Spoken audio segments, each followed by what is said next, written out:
السلام عليكم أصحابتا سو دوادا maanta waa jimco wanaagsan ayaan idin leeyahay waana 27ka bisha 6aad ee sanadka 2025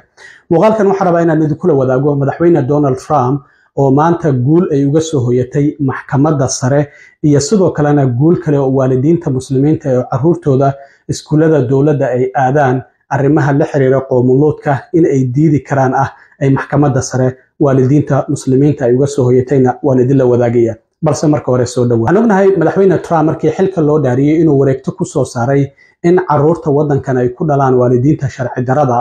aan loo ogolaanin in muwaadiniin Mareykan ay noqdaan taasi oo xadgudub ku ahayd qodobka 14aad ee dastuurka Mareykanka oo ah qof kasta oo ku dhashay ciidda Mareykanka in si automatically uu u yahay citizen Mareykan arintaasi 22 gobol oo kamid ah gobolada Mareykanka aan xeerlaaliyaashooda ayaa dacwad ka gudbiyay shakhsiyaad uur leh oo iyaguna haween wadankan sharci darrada ku soo galay ayaa sidoo kalena dacwadaasi ka gudbiyay marka maxkamadda sare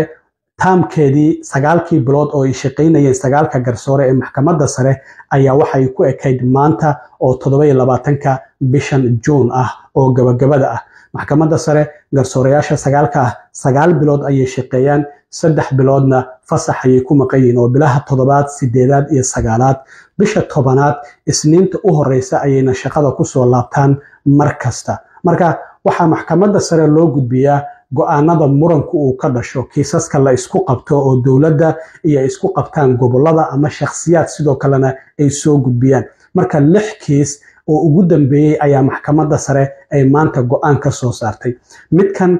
sidoo dhalashada caruurta in xuquuqda dhalashada caruurta wadankan ku dhasha oo waalidiinta sharci laanta ay dhalaan ayaa ugu muhiimsanayd Trump isla markiiba isaga iyo wasiirkiisa cadaaladda Pam Bondi shir jaraa'id ay aqalka cad ku qabteen arintana waa ay soo dhaweeyeen waxayna yiraahdeen waa guul u soo hoyatay shacabka Mareykanka haddaba 9 garsoore 6 kamid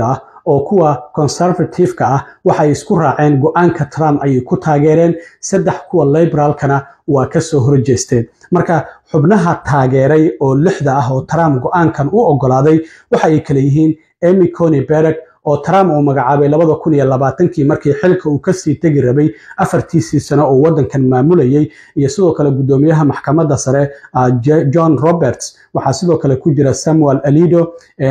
Neil Gorsuch Brad Kavanaugh iyo sidoo kalena Clarence Thomas oo waliba Trump ay si aad isugu dhow yihiin saaxiibna ay yihiin xubnaha ka soo horjeestay waa 3 haweena oo liberal oo dimuqraadiyiintu ay magacaabeen Sonia Sotomayor Elena Kagan iyo Ketanji Brown Jackson oo haweeneyda kaliya ee madowga ee ku jirta nagar 9 garsoore ee maxkamadda sare madaxweyne Biden ayaana magacaabay hadda 4 sano oo madaxweynaha marka waxa ay go'aankan uu yahay in wareegtooyinka ka soo baxa madaxweynaha aysan maxkamadaha hoose ka hor imaan karin marka awood buuxda ayaa waxa Trump loo siiyay in wareegtooyinka uu soo saaro aysan maxkamadaha hoose aysan ka hor imaan karin ama shakhsiyaad aysan ka hor imaan karin guud ahaan wadanka marka arintan Trump awoodo dheeraad ayay siinaysaa marka in hadii wareegtooyin uu soo saaro hadda immigration ama waxyaabo kale la xiriira in aysan maxkamadaha hoose ka hor imaan karin oo madaxweynaha awoodiisa ay arintaasi tahay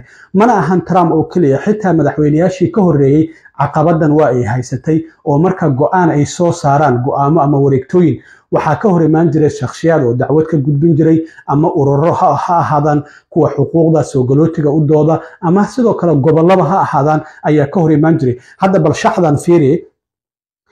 Bush waxa la diiday 6 wareegto uu soo saaray amara uu soo saaray Obama intii uu madaxweynaha 12 ayaa la diiday Trump xilligii hore 4 hore oo 2017 ilaa 20kii ahayd 64 kiis ayaa laga hor yimid Biden hadda intii uu madaxweynaha 4 sano ee la soo dhaafay 22 ayaa laga hor yimid hadda Trump oo 5 bilood xilka haya 40 jeer ayaa amaradiisa ay ka hor yimaadeen maxkamadaha hoose ama shakhsiyaad sidoo kale ay dacwada ka gudbiyeen marka waxyaabahaasi ayaa maxkamadda sare hadda Trump awood u siisay oo waxa ay leeyihiin wareegtooyinka uu soo saaro madaxweyne Trump maxkamadaha hoose awood uma lahan inay ka hor imaadaan oo awoodda madaxweynaha ayaa ka weyn arrintan marka Trump guul weyn ayuu ku tilmaamay isla markiibana bartiisa Truth Socialka qoraalkan ayuu ku soo qoray oo xitaa uu ku tilmaamay arrintan mid adoomeysiya inay ahayd caruurta wadankan iyo ku dhalanayo waalidiinta sharci darrada ah ay dhalayeen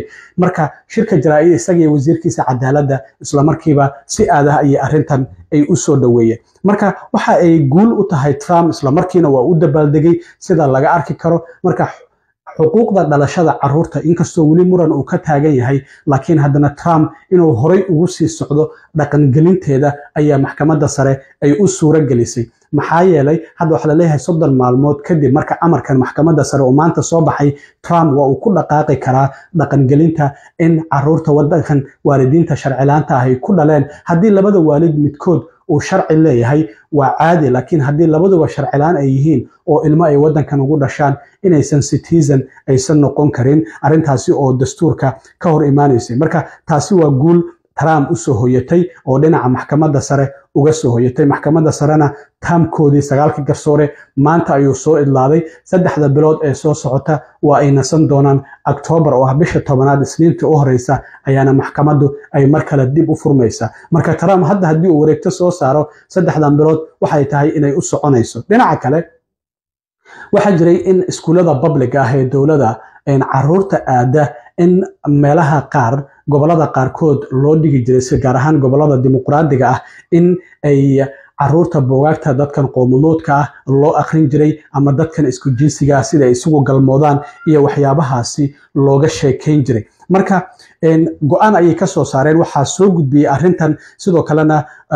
gruubyo oo Christian ah muslimiin ah iyo sidoo kalena Jewish ama Yahuud oo waalidiina ayaa maxkamadda sare dacwadan u gudbiyay marka sidoo kalena 6 garsoore ayaa waxay yiraahdeen waalidiinta waa inaan lagu qasbin caruurtooda in waxyaabahaas iskuulada loogu aqriyo saddexna waa ay ka soo horjeesteen waa sidii hadda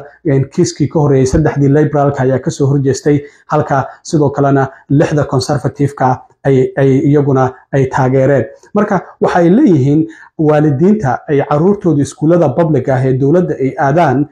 way diidi karaan in galaasada marka ardadu ay ku jiraan ama caruurtooda buugaagtaasi dadka qowmuluudka loo akhriyo ama looga sheekeeyo sida ay isugu tagaan dadkaas isku jinsiga waa diidi kartaa waalid muslim hadaa taa waxa dhihi kartaa anigu caruurteyda uma ogoli go'aankana waa go'aan ka soo baxay maxkamadda sare oo gobol kasta ay tahay inuu u hoggaansamo arrintaasina waxa muhiim ah inaad ogaataan iyadoo sidoo kalena ay jiraan in gobollo fara badan arrintan ay ka jirto sidoo kalena haddii diin ahaan qofku uu ku diidayo in diintiisa loo qadariyo oo aan lagu qasbin caruurtaasi in waxyaabahaasi galaaska iyagoo ku jira loo akhriyo arrintaasina waa guul dhinaca maxkamadda sare ay uga soo hoyatay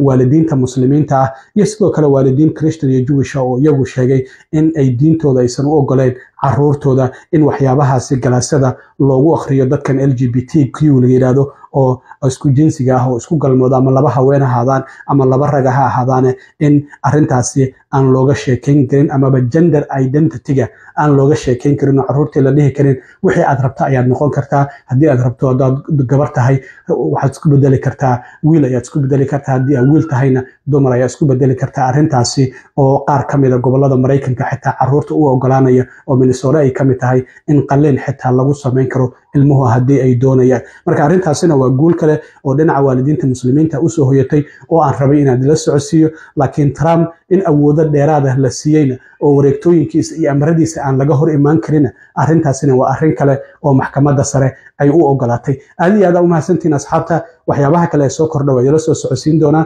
intaan mar kale kulmi doono waa saaxiibkiin cilmi waaro idin la sida iyo nabadgelyo